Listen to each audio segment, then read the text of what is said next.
I wonder, are there any things that Donald Trump is doing now or that he did in his first presidency that you do strongly approve of? Or maybe we don't have to go so far as say strongly approve of them.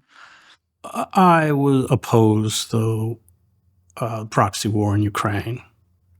So, but of course, he wants to end the war because he wants to build an alliance with Putin, who he clearly admires and who he would like to emulate.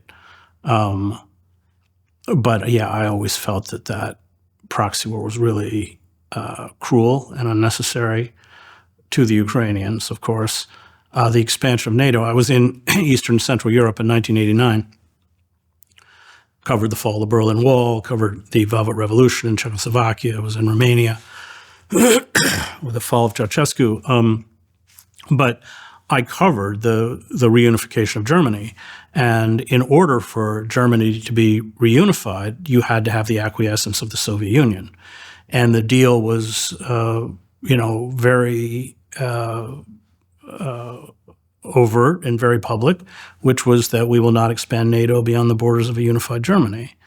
But with the collapse of the Soviet Union and this fantasy of a unipolar world, which the American empire would dominate, plus the billions of dollars that would be made by Raytheon and all these companies when they reconfigured Warsaw Pact companies to have their militaries be compatible with NATO, we ignored it. And there is real historical trauma in Russia. They've been invaded 3 times. Napoleon, First World War, Second World War, or most of it coming through Ukraine. And it just was unnecessary. And that doesn't excuse Putin. What he did was a war crime, without question, but he was clearly provoked and baited, and it need not have happened. It was predictable. I mean, we even know that from the WikiLeaks dump because there were messages from the ambassador in Moscow, who later became the CIA director, who said, Ukraine's a red line,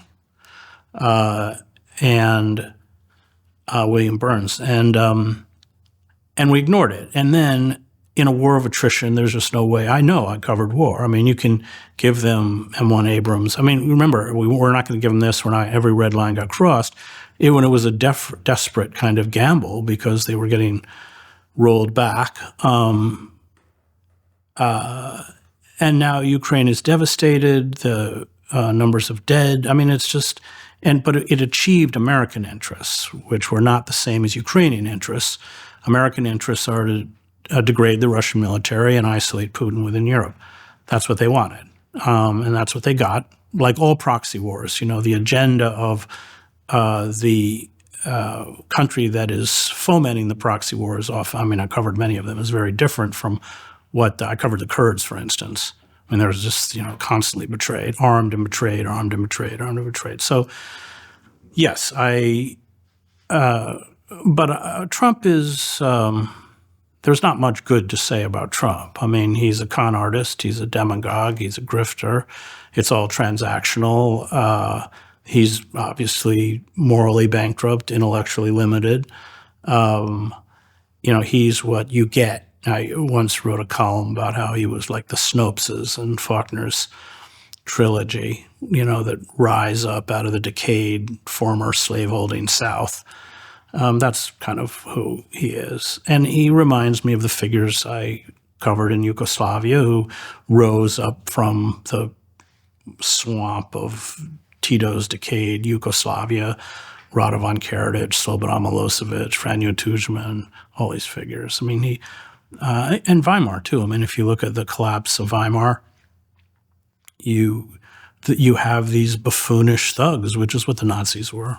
And, these are basically the people, he and the people around him are just, mediocrities, goons.